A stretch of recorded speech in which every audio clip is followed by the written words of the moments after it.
Hello hello hello, এই যে আমি আর এই যে সৌরভ, আজ আমরা বানাতে চলেছি কলাইশুঁটির কচুরি। এই হলো লেচি আর এই হলো আমার কচুরির অবস্থা বেলার পর।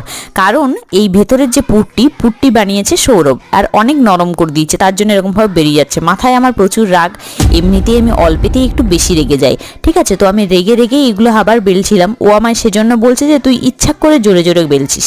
আর এদিকে ও আলুর দম বানিয়ে রেডি করে নিয়েছে, আর তার সাথে বাসন মাজাও ওর ফ্রি, কারণ ও বানিয়েছে। আর এইদিকে আমার অবস্থা কিন্তু আবার খারাপ হচ্ছে, আর আমি রেগে যাচ্ছি ততটাই। একটা লুচিও ভালোভাবে হচ্ছিল না, সরি কচুরি। আর এখান থেকে ওরকমভাবে ফোড়ন কাটছিল, আমায় আবার রাগাচ্ছিল। ফাইনালি এই একটা কচুরি খুব ভালোভাবে আমি বেলতে পেরেছিলাম। আর ঠিক আছে, তখন আমায় ও আবার ডায়লগ দেয়, দেখেছিস, তার মানে তুই বেলতে পারছিস না, সেই জন্য তোর হচ্ছে না। যদি একটা ভালো হয় তার মানে সবই ভালো হতো। এরকমভাবে আমাদের তর্ক বিতর্ক দুজনের মধ্যে চলতেই থাকে।